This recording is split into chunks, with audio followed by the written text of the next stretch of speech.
Hello, everybody. I hope you're doing well and you're doing your study at the culminating extent. तो ladies and gentleman, आप लोगों के लिए एक नई सीरीज हम लोगों ने स्टार्ट करी है जिससे आपकी सीटेट 2024 की प्रिपरेशन बहुत अच्छे से हो सके। We have started the series जिसमें हम आपको 2018 से 2023 के क्वेश्चन पैटर्न वाइज सॉल्व करवाने वाले हैं। यानी जितने भी क्वेश्चंस आपके प्रीवियस ईयर हो चुके हैं उन क्वेश्चंस को लॉजिक्स के साथ, शॉर्टकट के साथ, ट्रिक्स के साथ हम यूपीएससी 2024 के लिए कैसे सॉल्व कर सकते हैं। I need to tell you one thing. देखो, हर क्वेश्चन दो या ज्यादा तरीके से सॉल्व हो सकता है, बट हम जब यूपीएससी सीसैट की प्रिपरेशन करते हैं तो यूपीएससी सीसैट की प्रिपरेशन में स्मार्टनेस की रिक्वायरमेंट रहती है। हम बहुत ज्यादा हार्ड वर्क करके, बहुत ज्यादा फॉर्मूले रट के सीसैट की प्रिपरेशन नहीं कर सकते, क्योंकि अगर हम बहुत ज्यादा कंसेप्ट याद कर रहे हैं, बहुत ज्यादा फॉर्मूले याद कर रहे हैं, definitely it will be problem for us. We can not prepare at that particular level regarding GS paper 1। नहीं हो पाएगी प्रिपरेशन, क्योंकि टाइम ही नहीं मिल पाएगा। You will be going to waste your time in just learning the formula and the concept whenever you are just preparing for the CSAT. तो CSAT में जो भी क्वेश्चन आता है वो एक स्मार्ट अप्रोच के साथ आपको सॉल्व करना होता है। And with the help of this particular series मैं आपको वही स्मार्ट अप्रोच बताने वाला हूँ। I'll be going to solve the question with the help of the given options, with the help of some shortcuts, with the help of some great logics, ताकि CSAT 2024 की तैयारी हम उसी लेवल से कर सकें। ठीक है, तो ये हमारी सीरीज का पहला सेशन है। आज हम शुरू कर रहे हैं number system, which is the most important regarding the CSAT exam. CSAT 2023 में 22 questions are from the number system itself. मतलब इतना ज्यादा जरूरी है ये पार्ट। तो आज आपका पहला पार्ट है। In the today session we are going to discuss 2018 and 2019 question with the help of some shortcuts. Remember this word, this is very important for you. Shortcuts and logics का use करेंगे जहां पे भी possible हो पाता है। Traditional approach से थोड़ा हट के चलेंगे, क्योंकि सीसेट होता ही इसलिए है कि आप स्मार्ट कितना हो ये चेक करा जाता है वहां से। That's why it is the qualifying paper. That's why question जो है वो डिफिकल्टी दिए नहीं जा रहे, वो स्मार्ट अप्रोच पर दिए जा रहे हैं। डिफिकल्ट हमें लगते हैं, बट अगर हम ये सेशन से कुछ सीखते हैं तो वो क्वेश्चन इजीली सॉल्व होंगे। ठीक है, तो आज इन 2 साल के क्वेश्चन सॉल्व करेंगे। पार्ट 2 में 2021 के क्वेश्चन सॉल्व करेंगे, पार्ट 3 में 22-23 के क्वेश्चन सॉल्व करेंगे। ठीक है, तो let's start the session now. First question given to you over the screen from the 2018 part. The question is given to you as a number consists of the 3 digit which of which the middle digit is 0। Middle digit 0 है, 3 digit का एक number है। if the and the sum is 4, whenever I'll be going to add the 3 digit I'll get sum as 4। if the number formed by interchanging the first and the last digit, यानी reverse कर दूंगा जब number को, तो वो पहले वाले number से 198 बड़ा होगा। यानी the difference between two number is 198। What is the difference between the first and the last digit? This is very easy question. Let me solve it regarding CSAT approach. I know, suppose मेरे पास एक number है X Y Z and it is given to me that the Y should be equal to 0। ये पक्का हो गया। मैंने कहा एक्स 0 और जी मेरे पास एक नंबर बनने वाला है। It is very important for me. आपको कह रहा है दोनों का सम क्या रहेगा, टोटल डिजिट का सम क्या रहेगा, दैट इज 4। अब टोटल डिजिट का सम का मतलब मिडल वन तो 0 है। We do not need to consider it in application of addition. हमें एडिशन में तो यूज ही नहीं करना चाहिए ना, 0 का कोई महत्व नहीं है। तो यहां पर मेरे को एक चीज समझ आई, एक्स प्लस जी जो है वो 4 होने वाला है। And how many possible values can be there?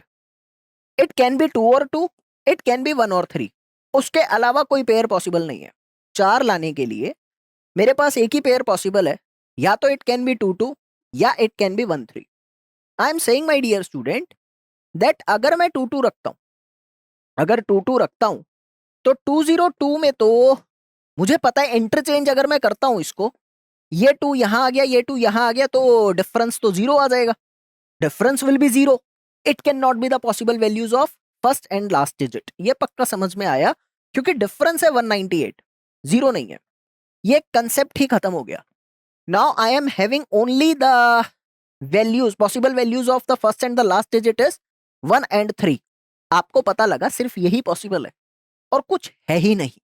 तो अगर आप क्वेश्चन देखते हो, आपने नंबर बनाया 301, इंटरचेंज करते हो दोनों को, the different number will be 103। आप सब्ट्रैक्ट करके देख लेना, 198 आएगा, but it is not the required portion. ये आपके कंसेप्ट के लिए बताया, ये जरूरी नहीं है सॉल्व करना।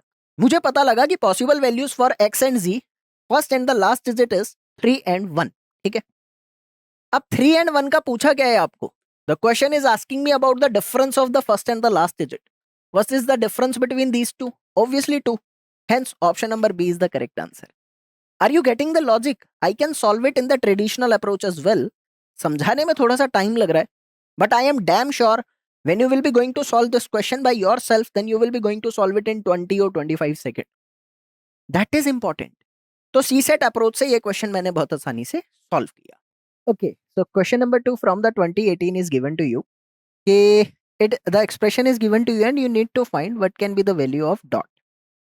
The simple logic for this question is, I know whenever I will be going to put 4 instead of dot, the last digit at the unit place should be 4. Common sense है, unit digit concept. So whenever I will be going to add it, 1 plus 3 is 4, 4 plus 4 is 8, 8 plus 4 is 12, and 12 plus 4 is 16. The last digit is 6, but I need to get it as 4, hence it cannot be answer. Similarly, I need to check for 5 as well. When I will be going to put 5 here, 1 plus 3 is 4, 4 plus 5 is 9, 9 plus 10, 9 plus 10 is 19. The last digit I am getting it as 9, but I need to have it 5, hence it cannot be answer. I need to check for 6 as well. Now 1 plus 3 is 4, 4 plus 6 is 10, and 10 plus 12 is 22. Here the last digit I am getting it as 2, but यहाँ 6 आना चाहिए. It cannot be answer. The 3 option is not answer, hence option number D is the correct answer. I'll check it for you as well. 1 plus 3 is 4, 4 plus 8 is 12, 12 plus 16, 8 or 8 is 16 na? 16 is 28. The last digit I am getting it as 8 and it should be 8. The simple unit digit concept gives me the answer of this question as 8. That is beautiful concept regarding CSET. Now another question displayed to you over the screen. What the question is saying to you. This is also the beautiful question regarding CSET approach. A lift has the capacity of 18 adults or 30 children. This or word gives me the great hint regarding the question. 18 adults or 30 children. Means या तो 18 adults आ पाएंगे या 30 children आ पाएंगे. Common है. मैंने कहा how many children can board the lift with 12 adults. अभी 12 adult है. How many more children can be there? Can I say 18 adult means 6 plus 6 plus 6 and 30 children means 10 plus 10 plus 10. If I am just segmented it in the 3 segments, then I am getting it as 6 adult की जगह 10 children काम आ सकते हैं. भाई बाकी 6 6 6 10 10 10 means 6 gives me 10. तो 6 adult की जगह 10 children आ सकते हैं. In the left I am having 12 adults as well. तो अभी एक adult की जगह है ना अभी भी. तो 8 एक एडल्ट की जगह कितने चिल्ड्रन आ सकते हैं? 10. It is the correct answer कि एक एडल्ट की कमी की जगह 10 चिल्ड्रन आ सकते हैं लिफ्ट के अंदर. How many more children can be there? 10 more children. Got it? So this is the correct answer. Now my dear student, another question from 2018 part is, this is also the beautiful question, very easy question. The question is both x and y must be positive for any value of x and y. If x minus y is equal to 8, if x minus y is equal to 8, इनमें से कौन सा statement सही है? तो वो कह रहे हैं कि x और y जो है वो पॉजिटिव होना चाहिए किसी भी वैल्यू के लिए. ऐसा कुछ नहीं है. इफ आई एम सेइंग कि मेरे पास x जो है वो 4 है, y जो है वो -4 है, definitely it will give me as what? 8. तो पहला स्टेटमेंट गलत है. y can be negative as well. दूसरे में कह रहा है अगर x पॉजिटिव है तो y को नेगेटिव होना चाहिए. No, it is not the necessary condition. I am saying अगर x का वैल्यू 9 है suppose, तो y can be 1 as well. अगर मैं 9 रखता हूँ और 1 रखता हूँ तो पॉजिटिव आंसर मिल रहा है. तो जरूरी नहीं है कि ये नेगेटिव होगा. It is also not the correct answer. अगर x नेगेटिव है तो y को पॉजिटिव होना चाहिए. नहीं, x अगर नेगेटिव है suppose, x is -4, the y should be what? y को पॉजिटिव होना चाहिए. बिल्कुल नहीं. आपके y को पॉजिटिव अगर मैं रखता हूं, कुछ भी नंबर रख लो, सपोज द 9 रख लिया, then it will what? It will -13. आपको +8 चाहिए तो y should be negative in nature and greater than that of x by the difference of 8. Common है. तो ये भी स्टेटमेंट मेरा गलत आ रहा है. इनमें से कौन सा भी स्टेटमेंट सही नहीं है? This is the D answer of this question. Got it? Okay. Now, my dear student, another question regarding this given to me over the screen. What the question is saying to you, this is also the beautiful question and a very easy question. If x is between -3 and -1 and y is between -1 and 1, ठीक है, then x square minus y square can be in the range of what? तो जब भी इस तरह का question आता है, मेरा लॉजिक क्या कहता है? मेरा लॉजिक कहता है always go with the extreme values. जब भी ऐसा क्वेश्चन आप लोगों को मिलेगा एग्जाम में, बहुत सारे मिलते हैं, 23 में भी 4 या 5 क्वेश्चन इस पर बेस्ड थे, 22 में भी 2-3 थे, हर साल आते हैं। तो हमेशा ऐसे क्वेश्चन में एक्सट्रीम वैल्यूज को चेक करो। एक्सट्रीम वैल्यूज से आपको रेंज मिल जाती है। एक्सट्रीम कैसे देखते हैं? मुझे पता है कि x जो है वो हमेशा नेगेटिव रहेगा, y जो है वो -1, 1 और 0 हो सकता है। This can be the possible value of y। But यहाँ पे जब आपको स्क्वायर करना है तो नेगेटिव और पॉजिटिव का कोई सिग्निफिकेंस होता ही नहीं है, क्योंकि स्क्वायर हमेशा पॉजिटिव आता है। तो मैंने यहाँ पर कहा कि x की वैल्यू सबसे ज्यादा क्या हो सकती है? -3। सबसे ज्यादा -3 हो सकती है। When I will be going to do -3 का square, definitely it will be 9। और y की वैल्यू सबसे कम क्या हो सकती है? 0। अगर मैं -1 भी रखता हूं ना, तो y स्क्वायर जो है वो आप लोगों का 1 आएगा। y मिनिमम 0 हो सकता है। When I will be going to put y as 0, then definitely y square is equal to 0। और मुझे पूछ रहा है x square minus Y square की एक्सट्रीम रेंज क्या है? डेफिनेटली 9 माइनस में 0, इट कैन बी 0 to 9 के बीच में आ सकता है। तो कॉमन है ना, option number D is the correct answer. बहुत इजी क्वेश्चन था। नेक्स्ट क्वेश्चन क्या कहता है, जरा गौर देंगे यहां पर। Another question given to you is, that is the beautiful question and very easy question, divisibility rule concept. 8 digit का नंबर है, leaves remainder 0 when divided by 3। It means ये पूरा नंबर 3 से डिविजिबल होगा। How many values of B are possible? B की क्या क्या value हो सकती है? तो what is the divisibility rule of 3? Sum of all digits should be divisible by 3। When I will be going to do the sum of all digit, what I'll get it as 4 or 2 6, 6 or 5 11, 11 to 13, 13 or 7 20। This is 24, this is 30, so I am getting it as 30 plus b। I know 30 is divisible by 3 and the value of the b should be in such a manner कि it should be the factor of 3, मतलब multiple of 3 होना चाहिए। What are the multiple of 3? 0, 3, 6 or 9 can be the possible values of b। When I will be going to put 0 here, then definitely 300, मतलब 30 plus 0 gives me the number which is divisible by 3। 0 can be the value of b as well। 3 भी हो सकता है, 6 भी हो सकता है, 9 भी हो सकता है, क्योंकि 3 के मल्टीपल है, कॉमन है। How many values can be there? Very easy question, 4 values. But I need to tell you कि 23, 22 में इस तरह के आसान क्वेश्चन नहीं आते। अब ये तो एक बेसिक सा कंसेप्ट है। अब इसी बेस्ड पर थोड़े से मुश्किल क्वेश्चन आने लग गए, जो और ज्यादा स्मार्ट अप्रोच से होते हैं। आने वाले सेशन में वो हम डिस्कस करेंगे, ठीक है? Okay, now my dear student, another question, beautiful question that is given to you, which needs to be solved only by the traditional approach। कोई स्मार्ट अप्रोच नहीं है, ट्रेडिशनल। एक नंबर है 136 added to another number 5b7 and the sum obtained as 7a3। the question is 136 5b7 and it gives me 7a and 3। got it? a and b are the integers, ठीक है। it can be the possible positive value only, negative तो possible ही नहीं है, तो वो positive value ही रहेगा। it is given that 7a3 is exactly divisible by 3। exactly divisible by 3, it means to me what? 7a3 अगर ये पूरा a 3 से डिविजिबल है, मतलब इसका सम 3 से डिविजिबल होना चाहिए। 7 3 10 plus a should be divisible by 3। what can be the possible values of a? a can be 2 because 10 plus 2 12 is divisible by 3।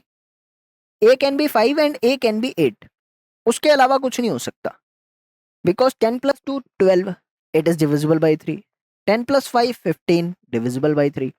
10 plus 8 18, divisible by 3 होता है। Now my dear student, I can definitely say कि a की 3 possible values है मेरे पास, ठीक है। अब वो क्वेश्चन में क्या पूछ रहा है वो देखो। क्वेश्चन में कह रहे हैं b की पॉसिबल वैल्यू कितनी है। I generally treat that type of question to be the trap. मैं इन क्वेश्चंस को ट्रैप की तरह मानता हूं। मुश्किल नहीं होते, लेकिन टाइम कंज्यूमिंग होते हैं।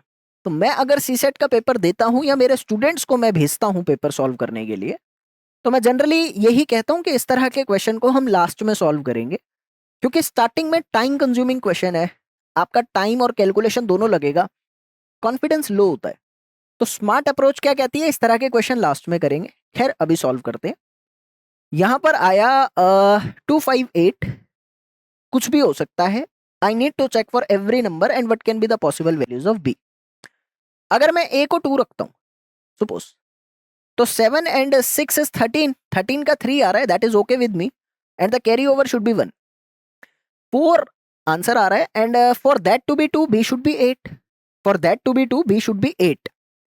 अगर मैं बी को 8 रखता हूं, ध्यान से देखेंगे, this is the only approach through which I can solve with this question. और कोई अप्रोच नहीं है कि आप क्वेश्चन सॉल्व कर पाओगे। अगर आप बी को 8 रखते हो तो 8 और 4 12 होगा, ए 2 आ गया, but the 1 should be carry over there, answer match कर रहा है। ठीक है, ए के केस में 2 आ सकता है और मेरा आंसर सेटिस्फाइड है। बट 5 के लिए भी चेक करो अभी।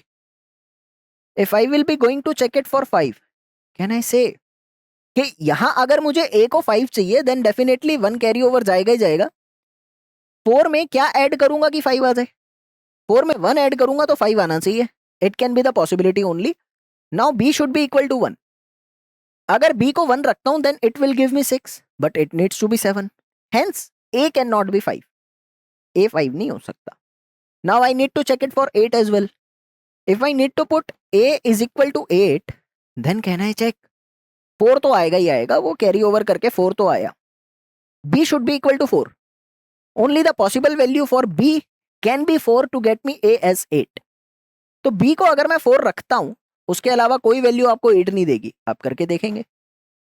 अगर मैं यहां पर 4 रखता हूं तो यहां तो 6 आ रहा है, but I need to get it as 7। Hence a can not be put as 8 and b can not be 4। b 4 भी नहीं हो सकता। तो a के लिए कौन सी पॉसिबल वैल्यूज अवेलेबल है? ओनली 2, और कुछ नहीं हो सकता मेरा अभी, जो मैं रखूंगा according to the given expression. And for that 2 b should be equal to 8। तो b के लिए कौन सी पॉसिबल वैल्यू अवेलेबल है? ओनली 8। अब आप ध्यान से देखो, इस क्वेश्चन को सॉल्व करने का कोई लॉजिक नहीं है। इसी क्वेश्चन को सॉल्व करने में मुझे बहुत ज्यादा टाइम लग गया। मैं इन क्वेश्चंस को सही में ट्रैप कहता हूं, ये आसान होते हैं, ऐसा लगता है कि मैं कर लूंगा। कर तो आप लोगे, बाद में करेंगे ना, जब हमारे पास आसान मुश्किल क्वेश्चंस फ्रेश माइंड के साथ सॉल्व कर लिए, कॉन्फिडेंस गेन कर लिया, जिन क्वेश्चंस पर लॉजिक लगा सकते थे लगा लिए। इस तरह के क्वेश्चन जनरली हम लास्ट में करें तो शायद मेरी अप्रोच अच्छी मानी जाएगी। ठीक है, now the next question for today session is this. ये भी अच्छा है, लंबा क्वेश्चन है, थोड़ा सा देखना पड़ेगा। 2018 का क्वेश्चन है। Suppose you have sufficient amount of rupees currency in 3 denominations. Denomination is very important. 22 में भी क्वेश्चन आया, 20 में भी आया, हर साल आता ही है, ऑल्टरनेटिवली पूछेगा, चांसेस है 24 में भी आ जाएगा। 1, 10 एंड 50। आपको बोला कि you need to pay the bill of 107 in how many ways you can do that.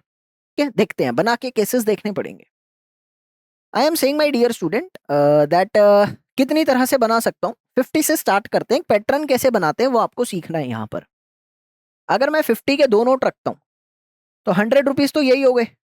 अब मुझे बनाने हैं 107, तो मुझे 7 कॉइन्स इसके रखने पड़ेंगे। This is the first possible case. अगर मैं 50 का एक ही नोट रखता हूं तो 50 के एक नोट के बाद मुझे 57 रुपीज और चाहिए। तो 57 रुपीज के लिए क्या क्या केसेस बन सकते हैं? मैंने कहा 10 के 5 नोट रखूंगा, एक नोट रखूंगा 7 का। मैं ऐसा कर सकता हूं कि 50 का एक ही नोट रखता हूं, 10 के रखूंगा 4 नोट, और बाकी के एक एक रुपए के सिक्के जोड़ दूंगा। Got it? तो यहां पर मेरे पास 17 रुपीज के 1 के आ जाएंगे। फिर मैंने 50 का एक ही नोट रखा, लेकिन 10 के अभी 3 नोट रखता हूं, यहां 27 आ जाएगा 1 का। अगर मैं 50 का एक ही नोट रखता हूं तो मैं 10 के 2 नोट्स रखता हूं, और यहां 37 1 के कॉइन रख देता हूं। ऐसे पैटर्न बना रहा हूं मैं अभी। आपको बहुत सारे क्वेश्चन ऐसे मिलेंगे, 23 में भी मिलेगा, 22 में भी मिलेगा, 21 20 में हर साल ऐसे क्वेश्चन आते हैं।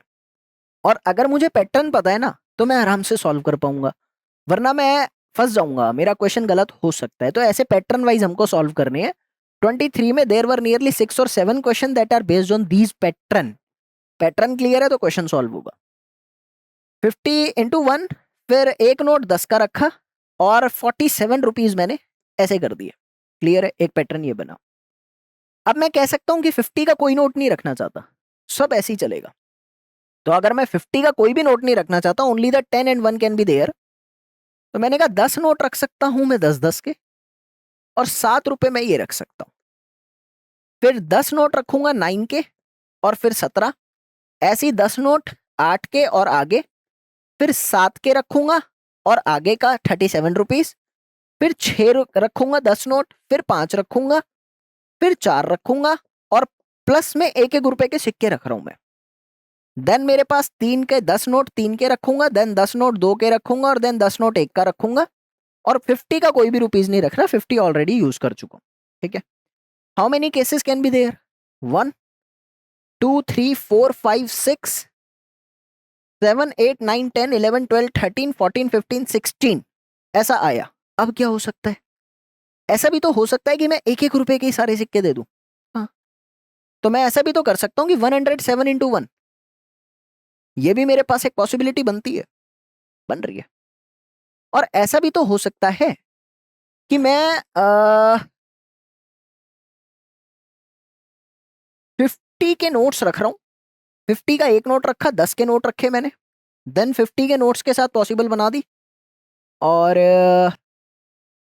ऐसा भी हो सकता है कि 50 का एक ही नोट रखा और 10 का एक भी नोट नहीं रखा और सारे 1-1 के सिक्के दे दिए।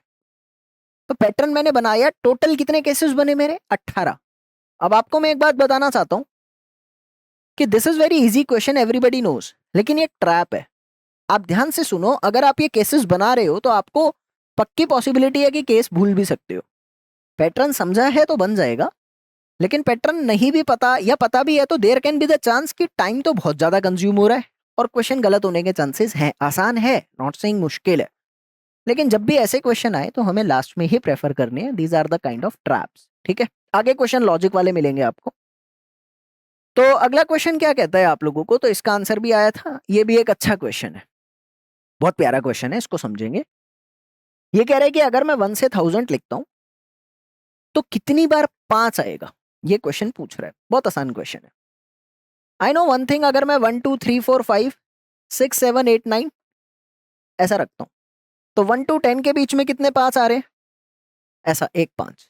और आसान बना लेते हैं, मैं ये बात कह सकता हूं कि इसको ऐसे मत लिखो, इसको ऐसे लिखो कि यूनिट प्लेस पर आपके 5 कितने आ सकते हैं। मैंने कहा 5 आ सकता है, 15 आ सकता है, 25 35 45 55 65 75 85 एंड 95। यूनिट प्लेस पे 2 डिजिट में इतने इतने नंबर आ रहे हैं। ठीक है, और टेंस प्लेस की अगर मैं बात करता हूं तो टेंस प्लेस पे आपके 5 कितने आ रहे हैं? आपके टेंस प्लेस पे 5 आ सकता है, 50 51 52 53 54 55 ऑलरेडी मैंने लिख दिया है तो I am not considering that. 57 58 59, बस इतने ही आ सकते हैं। ये 1 to 100 का पूरा पार्ट लिख दिया मैंने। 1 to 100 में आपके इतने ही 5 आ रहे हैं। Let me calculate that first of all. 1 2 3 4 5 6 7, इसमें 2 5 है, 2 5 है, 7 8 9 10 11 11 12 13 14 15 16 17 18 19 20। कैन आई से 1 to 100 में आई एम गेटिंग 25? सिंपल है, 1 to 100 में 20 बार 5 आ रहा है। Same pattern can be there for what, 200 1 to 200, then 200 1 to 300, then 300 1 to 400, ऐसे ही करके आपके 900 1 to 1000 भी चलेगा ना, 900 1 to 1000। अभी एक बार में 1 to 100 में 20 है, सब में 20 20 तो रिपीट हो रहा है ना, ये तो पक्का है 20 20 इस पैटर्न के साथ सब में रिपीट होगा। कैन आई से कितने पैटर्न है? 10 पैटर्न है, 1 2 3 4 5 6 7 8 9 10। भाई टोटल हमारे पास 10 पैटर्न है ना, ऐसे ऐसे। कैन आई से कि टोटल 200 बार तो मेरे को 200 टाइम्स तो 5 यूनिट और टेंस प्लेस में मिल गया। Can it be the possible value for 5 at the 100 place? क्या 500 प्लेस पे आ सकता है? Yes it can be. If I am talking about 500 to 599, then I can say 100th place पे कितनी बार आ रहा है 5? भाई 100 बार आ रहा है। 500 से 599 तक 100 बार आ रहा है, ये पता है अपने को। तो मैंने कहा 100 टाइम्स 100th प्लेस पे आ रहा है। यूनिट प्लेस कैलकुलेट किया, टेंस प्लेस कैलकुलेट किया, 100 प्लेस कैलकुलेट किया। Now how many times I am getting the 5? सो और ऐड कर दूंगा, total is 300। So this is the correct answer for this question. It is not a kind of trap, ये और कोई approach है ही नहीं मेरे पास, और ये शॉर्टेस्ट अप्रोच है। The main thing you need to learn this concept. हम बना कैसे रहे हैं, कई बार हम नंबर लिखने लग जाते हैं, वहां टाइम वेस्ट होता है। हमेशा जब भी क्वेश्चन आएगा, चाहे वो 24 में हो, चाहे 23 में आया हो, चाहे 22 में आया हो, यू विल ऑब्जर्व अगर मैं पैटर्न वाइज चलता हूं तो मेरा क्वेश्चन जल्दी सॉल्व होता है। ठीक है, ये पैटर्न थोड़ा सा आपको बनाना है। This is the structured manner. Okay, now अगला क्वेश्चन क्या कहता है यहां पर आपको? This is always the beautiful question, मतलब बहुत आसान आता था, और आगे तो मुझे लगता नहीं है इस तरह के कुछ आएंगे, फिर भी चेक करते हैं। ये कह रहा है अगर numerator and denominator of a proper fraction are increased by the same positive quantity which is greater than 0, the resulting fraction is what? Always greater, always smaller, same रहेगा, कुछ भी हो सकता है, कुछ पता नहीं। तो this type of question always start with some assumption.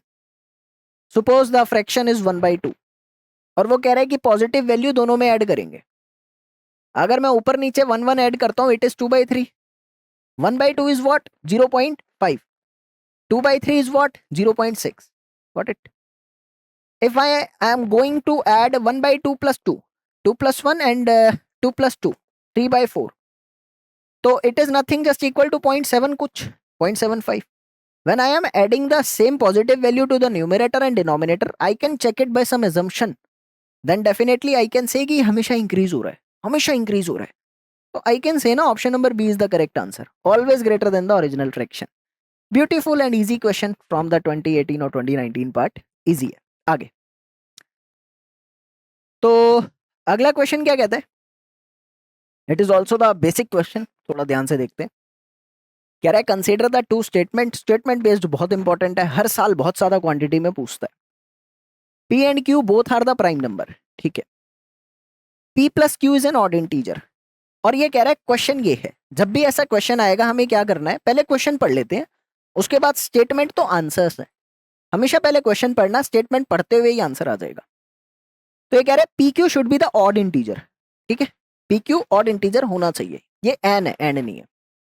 Now the P Q should be odd integer only in one case. कैसे? आपका या तो दोनों ही ऑड हो, या एक नंबर ऑड होना जरूरी है। एक नंबर ऑड होना जरूरी है, और ये जरूरी नहीं है कि वो प्राइम हो। नहीं, ऐसा कुछ भी नहीं है, एक ऑड होना जरूरी है। It is not necessary that it should be prime, नहीं। तो प्राइम का कंसेप्ट तो पॉसिबल ही नहीं है। वो कह रहा है पी प्लस क्यू ऑड होगा। हाँ, आपको एक कंसेप्ट पता होगा, अगर मैं इवन में ऑड ऐड करता हूं तो हमेशा ऑड आता है, हमेशा। तो अगर मुझे सम ऑड मिल रहा है ना, तो डेफिनेटली उनका प्रोडक्ट भी ऑड आएगा, पक्की बात है। तो only with the help of this statement two I can say कि ये एक ऑड इंटीजर मुझे मिलने वाला है। तो ये छोटा सा एजम्पशन था। S2 alone is sufficient to answer the question. Basic concept clear? तो इस तरह के क्वेश्चन हर साल आते हैं। सबसे अच्छी बात मुझे इस तरह के क्वेश्चन में ये लगती है, और मैं अपने स्टूडेंट्स को हमेशा कहता हूं कि सबसे पहले अजम्पशन वाले कर लो, मतलब स्टेटमेंट वाले क्वेश्चन अटेम्प्ट करो, क्योंकि क्वेश्चन भी दे रखा है, आंसर भी दे रखा है, कुछ करना ही नहीं है। जो दे रखा है बस उसी में वैल्यू पुट करके चेक कर लो, मतलब विद इन 30-40 सेकेंड हम आंसर निकाल लेते हैं जल्दी से। तो मैं सबसे पहले अपने स्टूडेंट को यही कहता हूँ, स्टेटमेंट कंक्लूजन सबसे पहले अटेम्प्ट करना है, क्योंकि सब कुछ आपको दे रखा है, बस आपको तो टिक करना है। यहां भी दे रखा है, ठीक है। चले, हमेशा आसान आते हैं, कभी मुश्किल आता ही नहीं है ये। तो अगला क्वेश्चन क्या कहता है, थोड़ा ध्यान से देखेंगे। वंडरफुल क्वेश्चन, बहुत अच्छे लेवल का क्वेश्चन है, 2019 पार्ट। एक printer number the pages of a book starting with 1 and uses total इतना डिजिट्स। कई बच्चे समझते हैं कि ये नंबर ऑफ पेजेस है, नहीं, वो कह रहे हैं इतना डिजिट्स को यूज किया है हमने। Total number of digit that we have used in the book is this. अब पूरी बुक में पेज कितने हैं, ये क्वेश्चन है। नाउ आई कैन से स्टार्टिंग तो 1 से ही हो रही है।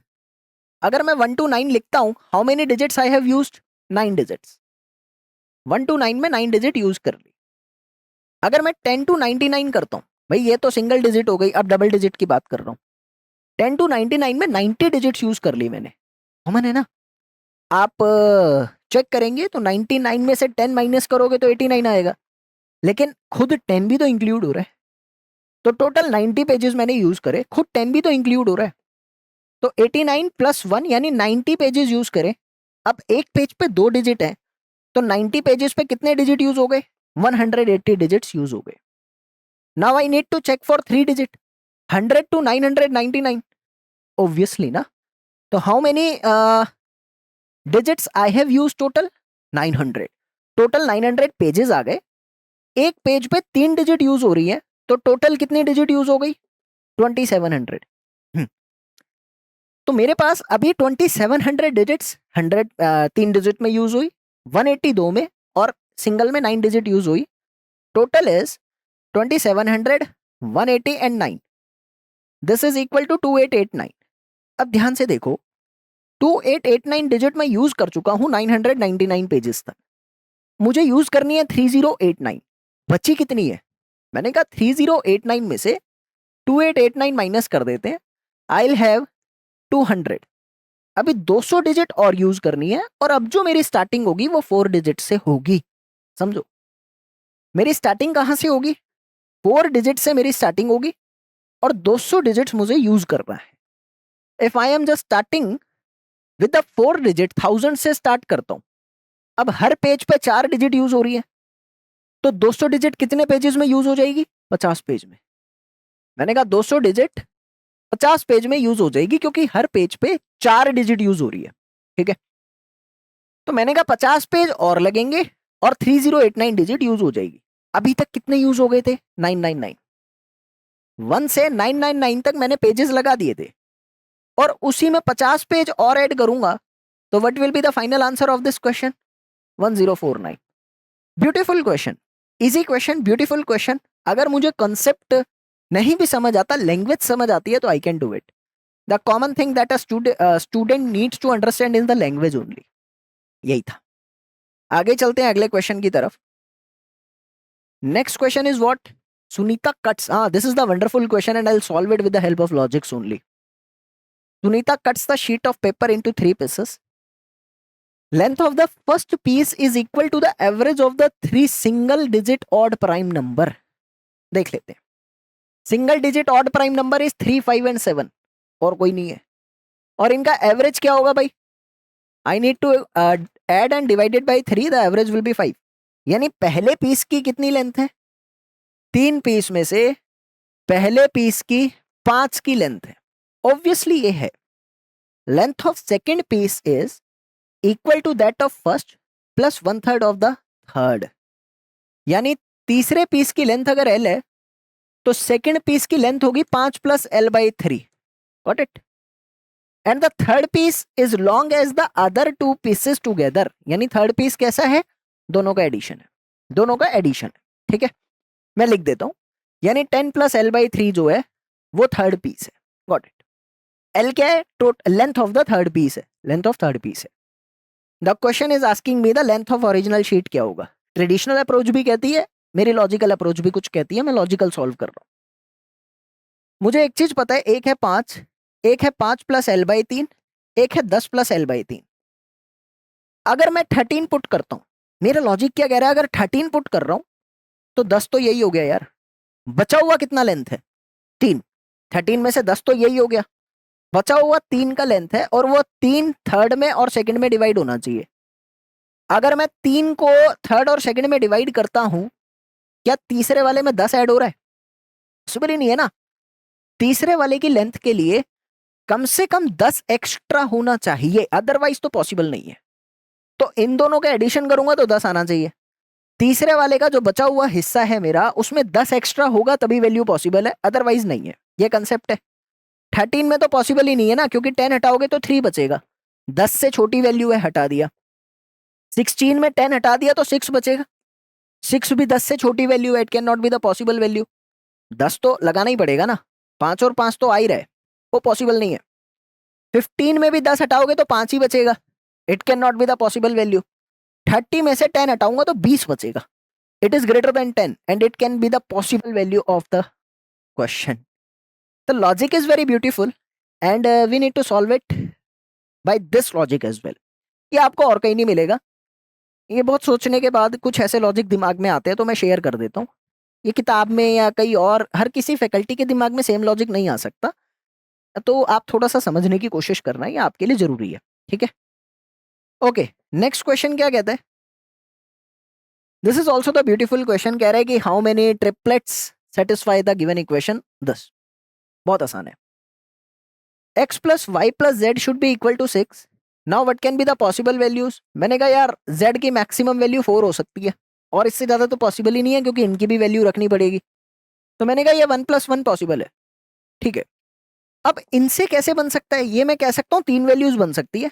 1 4 1 हो सकता है, या 4+1+1 हो सकता है, और कोई वैल्यू नहीं बन पाएगी। ठीक है, नाउ आई कैन से 5 तो पॉसिबल ही नहीं है ना किसी का, बिकॉज अगर मैं 5 रखता हूं तो one value should be 0 to get me 6, and ये गिवन है कि ये नेचुरल नंबर्स है, तो 0 नहीं हो सकता, वो 1 से रखना ही पड़ेगा। तो 4 से ज्यादा कोई भी वैल्यू पॉसिबल नहीं है, 4 का बना दिया। Now I can have 3 to 1। अब मेरे पास कौन सी वैल्यू पॉसिबल है? 3 to 1। अब 3 to 1 से 3 डिजिट से कितने नंबर पॉसिबल है? ध्यान से देखो पहले। 3 to 1 3 डिजिट से कितने नंबर पॉसिबल है? मेरे पास only the 6 number can be possible. ये परमुटेशन एंड कॉम्बिनेशन में आप बहुत अच्छे से पढ़ते हो। 3 डिजिट से 6 नंबर पॉसिबल है only. Okay, now how many ways I can form this? 3 ये 6 वो, टोटल हो गया 9। तो परमुटेशन एंड कॉम्बिनेशन से वी कैन सॉल्व इट, और इतना लॉजिक मुझको पता होना चाहिए, इतनी प्रैक्टिस हम कर लेते हैं। Okay, now another question is, ये कह रहा है x is greater than equal to 25। Let me write whatever is given to me, ऐसा कुछ है, और y इज लेस देन और इक्वल टू 40। नाउ कह रहा है इनमें से कौन सा स्टेटमेंट आपका करेक्ट है?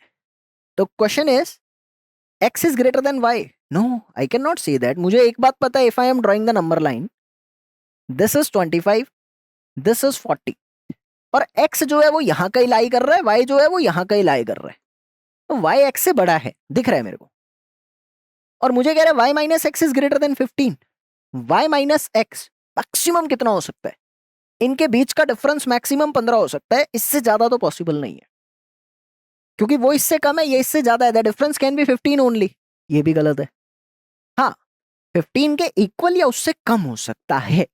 15 के इक्वल भी हो सकता है अगर ये दोनों वैल्यू सेम है, और अगर ये इधर और ये इधर है तो रेंज कैन बी लेसर, 15 से कम हो सकता है। ये बिल्कुल सही आंसर है, और बस हो गया। y बड़ा है, y में से x घटाएंगे तो 15 या उससे कम रहेगा, x में से y पॉसिबल ही नहीं है, नेगेटिव आंसर आएगा, ये छोटा है। C is the correct answer. Basic question था, आगे चलते हैं। ओके, तो I hope you getting all the concept, और कैसे कैसे हम लोगों ने किया, ये सारी चीजें आपको समझ में आनी चाहिए। तो ये हमारा नंबर सीरीज का पार्ट 1 था। पार्ट 2 भी आप लोगों को डेली आपको ये सीरीज मिलेगी। पार्ट 2 बहुत जल्दी आपके बीच आएगा, उसमें हम 2020 और 21 के नंबर सिस्टम के क्वेश्चन सॉल्व करेंगे with the help of logics. I need to tell you one thing, कि देखो आप लोग ना क्वेश्चन का आंसर पहले भी जानते हो, हाँ, क्योंकि प्रीवियस ईयर क्वेश्चन है, सबने सॉल्व किए ही होते हैं। मेजर चीज है कि जब आप ये सेशन देख रहे हो तो सिर्फ आंसर के लिए मत देखना, कुछ एक्स्ट्रा लॉजिक में जो आपको दे रहा हूं, कुछ एक्स्ट्रा कंसेप्ट में जो आपको दे रहा हूं, वो लॉजिक 24 के लिए बहुत जरूरी है, क्योंकि सी सेट जो है वो स्मार्ट अप्रोच पर बेस्ड है, हार्डवर्क पर बेस्ड नहीं है। ठीक है, तो समझने की कोशिश करना कि लॉजिक्स आपको चाहिए, स्मार्टनेस आपको चाहिए, so that you can tackle the difficulty level of 2024. So share it to the maximum students as well. If you like this video, please press this button. Bye.